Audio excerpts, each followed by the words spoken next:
you were, curiously maybe, invited by the Putin administration to talk to Russian economists about the future.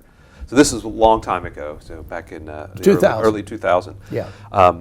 What did you see back then in Russia that made you either optimistic or pessimistic? Well, I was part of a team of economists, and the background on that, by the way, is President Putin's first economic advisor was Andrei Aharonov, who Andrei Aharonov was very heavily involved with the Economic Freedom of the World project. So the reason why I was invited to provide some economic context to Russia with regard to reforms that they should adopt in the early years of the Putin administration was because of Andrei Aharonov being Putin's chief economist. And the main thing that Andrei was interested in accomplishing with our visit is to reform tax policy in the former Soviet, or in Russia.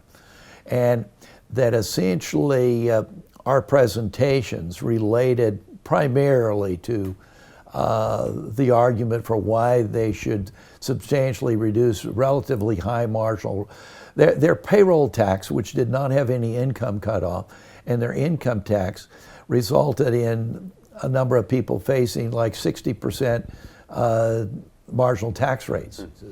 We figured that at that time the compliance, well, let me state it differently, that more than 75% of the income in Russia was going unreported in the period prior to 2000. So what we recommend, and Andrei Aharonov was the person who was pushing this hardest, was that they sharply reduce their income tax rate so that people would not face this very high marginal tax rates. And as a matter of fact, it was successful. That Russia adopted a 13% flat rate tax and resulted in vast increases in compliance, large increases in compliance, and they actually raised more revenue with this much lower marginal tax rate than they were previously raising with much higher marginal rates. So you would say the Russian experiment with the Laffer curve was a success?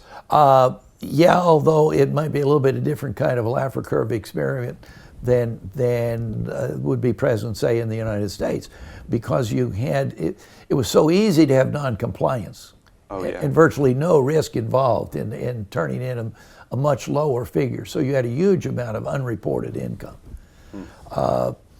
and we met with top officials in Russia, including President Putin, and it was a fascinating meeting. And we had a luncheon meeting with him, and Arnold Harburger was part of the team. A couple of economists from Peru were also involved in this team because Peru had had a series of economic reforms at that period of time.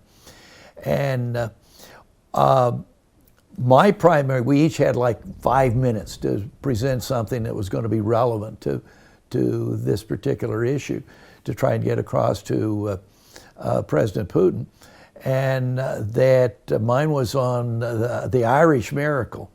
And as we were breaking up, that I remember kind of an interesting kind of footnote on all this was that we're about 5 of us standing around talking with President Putin in English, and that I made the statement that I thought that maybe 10 years from now, this was 2000, so that would have been 2010, that we would be meeting, and Putin would be running, President Putin would be running for a third term, and that we'd be talking about the Russian miracle.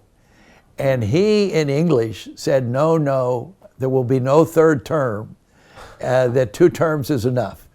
And it kind of struck me. Now, I don't know whether he said that because he thought that might be what an American would like to hear, right, or whether he said that because he really believed it. Clearly, he changed his mind through the years. And Andrei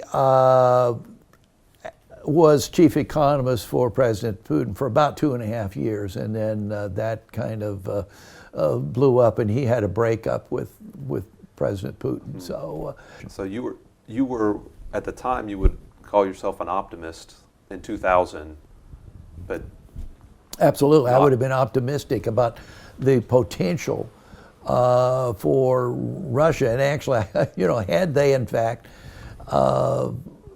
followed through not only with regard to the tax policy, which they did follow through on, but in a number of other areas, Russia would be a very prosperous country today. yeah. I have no doubt about that. But again, it was involved in terms of how the political process really works. And one way the political process works in most any country is when a political leader has a lot of power, they're going to be reluctant to give it up. And that proved to be no exception in Russia with regard to President Putin.